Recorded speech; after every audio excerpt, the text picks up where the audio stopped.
আসসালামু আলাইকুম রহমতুল্লাহ বারাকাতু। এখন আছি বানুরিপাড়া রোডে, বরিশাল টু বানুরিপাড়া রোড। আর আমরা এখন যাব কলাডমা খানাবাড়ি 30 নম্বর ওয়ার্ডের সেই আমাদের খানাবাড়ির রাস্তাটি, প্রধান সড়ক যেটাকে বলে আর কি।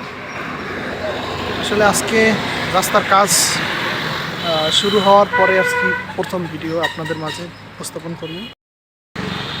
আর রাস্তা এভাবে ভারী করার জন্য আসলে আমাদের এই খালের পাশ দিয়ে যে দেখতে পাচ্ছেন এরকমের ইটের সারি আবাদ করা আছে, যার কারণে আসলে এরকমের পার যাতে না ভাঙে, রাস্তা যাতে ভেঙে না পড়ে, সেজন্য আর কি এরকমের কাজ করা আছে।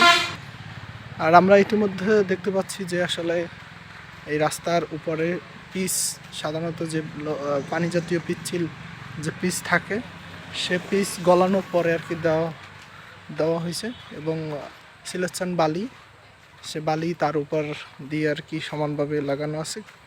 এবং আর কিছু 2-1 দিনের ভিতরে হয়তো বা এর উপর থেকে ঢালাই হবে, পিচ ঢালাই। এবং এখান থেকে যে রাস্তাটি আপনাদেরকে দেখিয়েছিলাম যে আসলে এই যে পাশের ব্রিজ যে দেওয়াল ছিল, সে দেওয়াল ভেকু দিয়ে মাটি দেওয়ার পরে আর কি ভাঙ্গার পরে এরকমের অবস্থা। দেখুন আবার নূতনভাবে কিন্তু করা হয়েছে, এই যে দেখতে পাচ্ছেন এখানটায়। এবং এই যে পার যে ভেঙে গিয়েছিল, সে পারটি আমি নিচ থেকে দেখাই আপনাদেরকে। এই যে দেখুন, সে ভিডিওর পরে আর কি এখানে মানুষজন আসে এবং এইভাবে আবার নূতনভাবে ঢালাই করা হয়। তো আলহামদুলিল্লাহ দেখে ভালো লাগছে। এবং আমাদের রাস্তা আসলে মানুষ অনেক কষ্ট করতো একটা সময়, রাস্তা পারাপার করতে গিয়ে অনেক সমস্যায় পড়তো, রাস্তা ভাঙা ছিল, গাড়ি চলাচল করতে অসুবিধা ছিল। এবং আমাদের এখানে যে স্কুলটি রয়েছে কলাডমা ব্র্যাক স্কুল, সে কলাডমা ব্র্যাক স্কুলে মানুষ দূর দূরান্ত থেকে এই রাস্তাটি ব্যবহার করত। তো একটা পর্যায়ে আসলে রাস্তা ভেঙে যায় এবং দীর্ঘ অনেক দিন পরে আসলে আমাদের রাস্তাটির এরকমের কাজ শুরু হয়। এবং বেশ কয়েক মাস ধরে আর কি এরকমের রাস্তার কাজ চলতেছে, এবং প্রচুর বালু উঠতেছিল এই রাস্তা থেকে। এবং এইখানটায় আপনারা দেখতে পাচ্ছেন এখানে কিন্তু পাথর, সে পাথর রাবিশ সব কিছু এখানে রাখার পরে আর কি সব মালামাল রাস্তায় দেওয়া হয়েছে, এবং পাথর নিচে আছে, তার উপরে দেওয়া রয়েছে পিচ এবং সিলেকশন বালি। তো আলহামদুলিল্লাহ আমাদের সেই রাস্তার কাজ কিন্তু আস্তে আস্তে করে এগিয়ে যাচ্ছে। এবং বাকি আমাদের যে আপনারা দেখতে পাচ্ছেন যে বরিশাল 30 নম্বর ওয়ার্ডের এই রাস্তাটি ছিল 1 নম্বরে অবহেলিত রাস্তা। এই রাস্তা দিয়ে বানুরিপাড়া রোডে উঠতে পারে, এবং বানুরিপাড়া রোডের শেখেরহাট নামক স্থান আমাদের যেটি সামনা, সেই শেখেরহাট দিয়ে শোলনা বাজার পর্যন্ত রাস্তা এক নাগারে হইতেছে, আপনারা দেখতে পাচ্ছেন।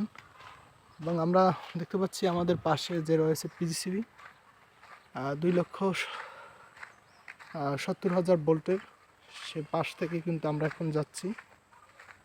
এই যে দেখতে পাচ্ছি আমরা এই যে পিচ, তো এতটা পরিমাণে পিচ দেওয়া আছে এখন বর্তমানে, যা পুরো রাস্তাটা ঘিরে।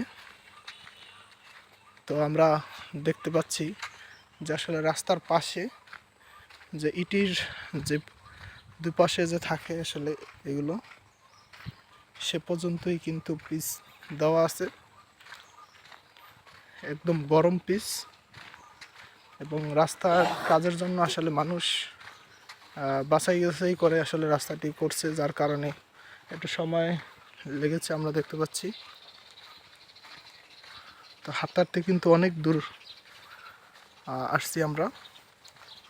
আর কিছুক্ষণ পরে আমরা দেখতে পারবো যে আমাদের সেই কলাডমা ব্র্যাক স্কুলটি, এবং ব্র্যাক স্কুলের সেই সামনে যে রাস্তাটি হচ্ছে, সেই রাস্তাটি আপনারা আসলে অবশ্যই দেখতে পারবেন, যারা দূর দূরান্ত থেকে দেখতে পাচ্ছেন রাস্তা।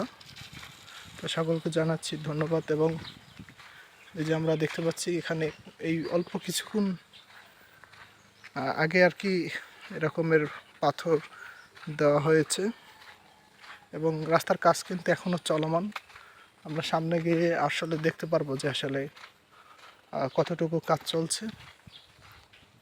এবং অল্প কিছুদিনের ভিতর এর উপর ঢালাই দেওয়া হবে।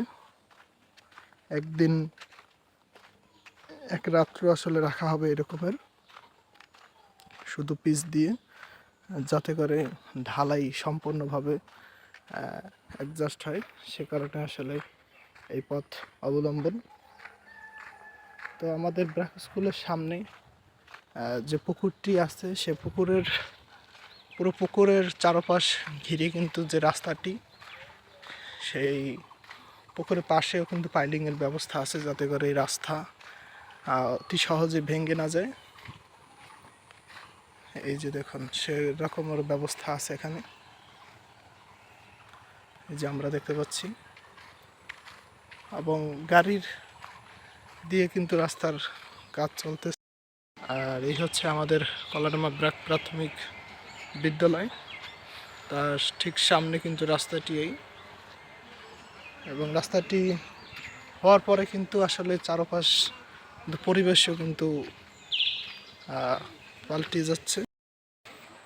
এবং এই ব্র্যাক স্কুলের সামনে যে দোকানপাটগুলো দেখতে পাচ্ছেন, ঠিক সামনেই কিন্তু আমরা এখন আছি। যে গাড়িটি দেখতে পাচ্ছেন, বড় গাড়ি।